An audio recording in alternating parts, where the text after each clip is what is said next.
one thing, Rick has matured into a good fisherman. Every day is a gamble. All life's been a gamble. We used to catch just a pile of fish here. I want to do it the easier way because I did it the hard way. Today is the best it's ever been. Carp, sheephead, buffalo, and suckers. For most Americans, these bottom feeders have no place in our lakes or on our plates. But there are fishermen who have found opportunity. Every fisherman always wants the big haul. I've been chasing the big haul for all my life, and I don't know if that's ever going to come. I never seem to get a hold of it, but who does? You always got it. You got something to chase for, though. My dad told me be a doctor, be a lawyer, don't be a fisherman. Once you get it in your blood, there's nothing else. It's been a long season, and many commercial fishermen in the upper Midwest are growing weary of life on the water. For some, it's easier for hard feelings to bubble to the surface. Others have turned imagination into money. And one man has taken a back seat to move ahead.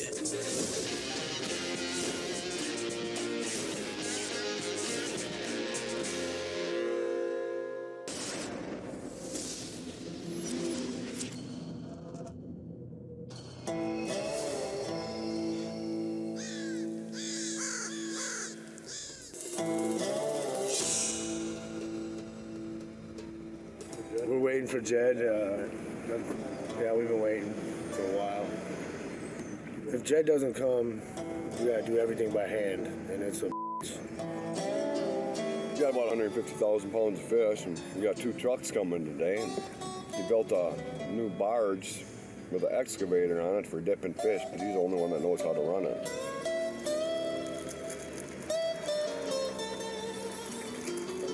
Your immune system's wore down from working 12-hour days. If I'm sick, I'm dealing with it. There's nobody to replace me. I got a bunch of fish penned up and I got the flu. I'm going to work. I don't have a choice.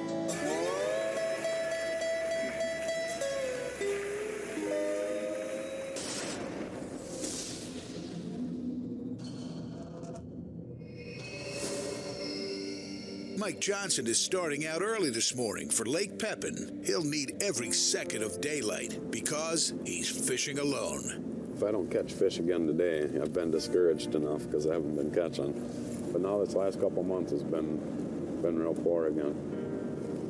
So I got to get back on the stick here and get the ball rolling again and catch some fish. I just take it head on, and what comes of it, comes of it.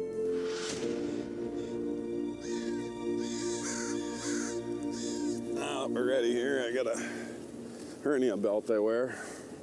So I got a hernia, I've had it for years, and I'm sure they'll probably bury me with the son of a bitch.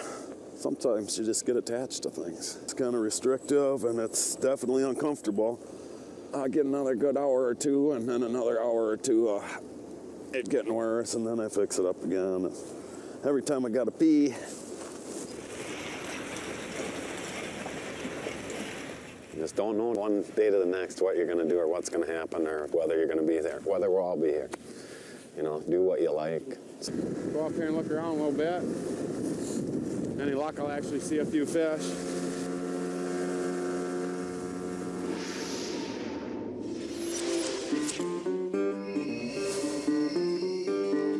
At the fish market, manager Tim Adams is attending to early morning business before setting out for his own haul on Lake Pepin.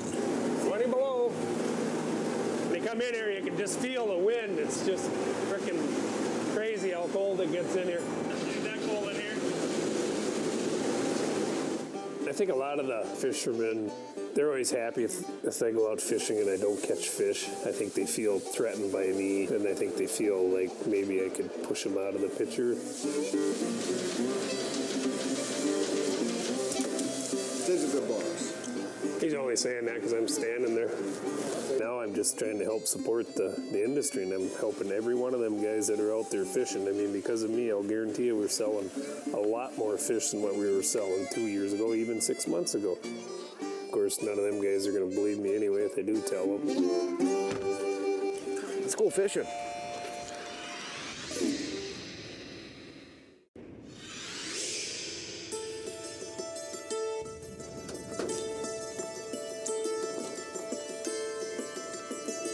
Degrees out, I guess, this morning.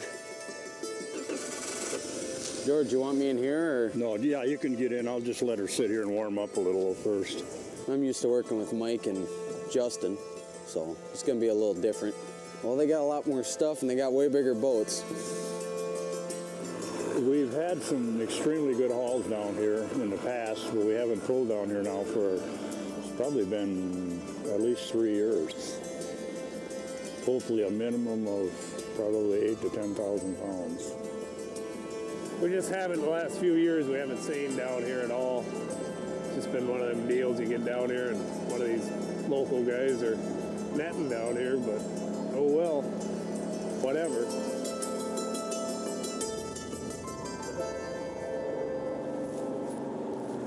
Old Mike, he's down here gill netting, screwing everything up for seiners, but whatever.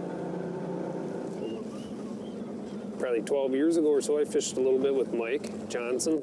We fished for a few years together. But anyway, then I went to... It was a f***ed up deal, and he knows it as well as I do. Got nets out here, or where are they at? No, I picked them up there. They're picked up. Are you done, or what? Yeah. He's the guy in the office to me. That's all he is. They're all gone, then your nets. I don't have to worry about hitting them. No. He's not a friend, period. He's it's business. That's all. That's all.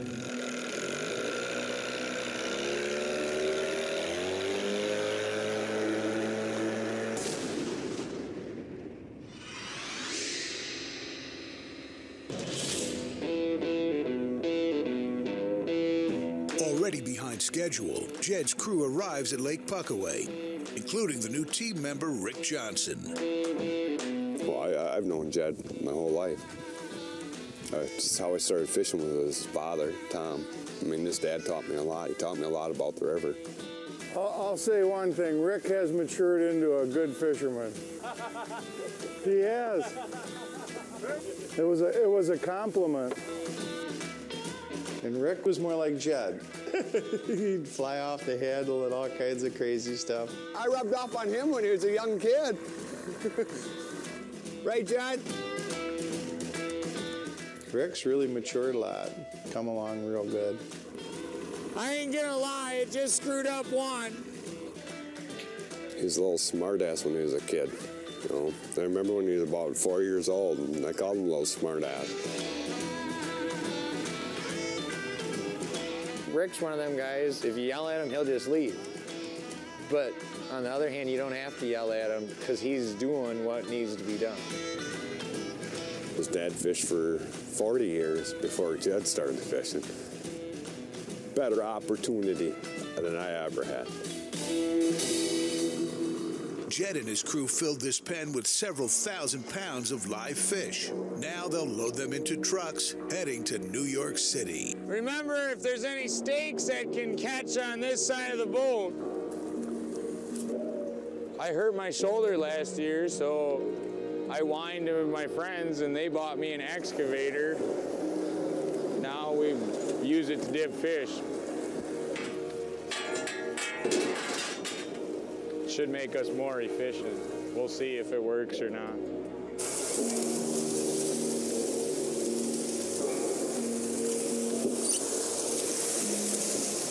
Jed's not scared of buying new equipment. And that's really what you got to do if you want to make it easier. They can move more fish in a day than I can move in a month. That's good. Not all the way, Lauren.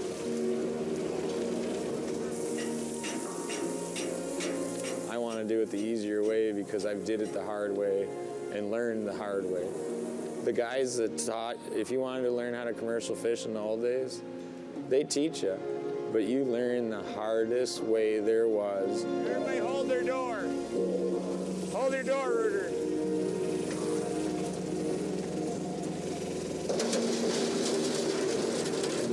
Not into the net, right over the side, see? If you didn't have the skills to engineer stuff to change it, that's the way you were stuck with it. And that's the way they were been stuck for 30 years, 40 years. My dad's fished that way. I asked him, why don't we have a net puller? And he said, because I had you. He said it would have been a lot cheaper to buy a net puller, now that I thought about it.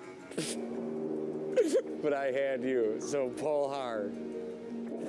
This used to be back-breaking work. Your shoulders get all screwed up. Today is the best it's ever been.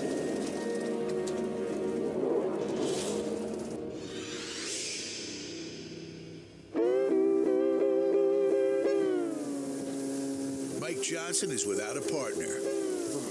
His son Justin has quit fishing. Well, I mean, I guess I always wish he was here. All this goes smoother.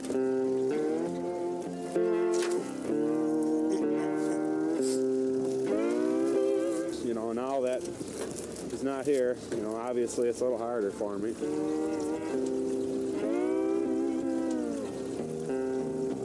Especially if I get fish, though.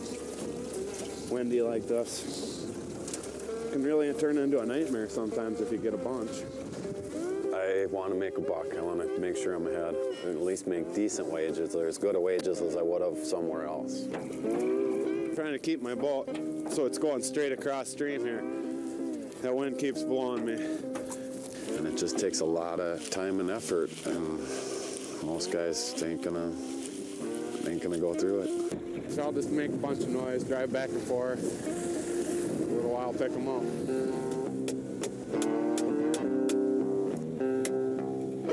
You just got to do it. You got to be self-driven and self-motivated.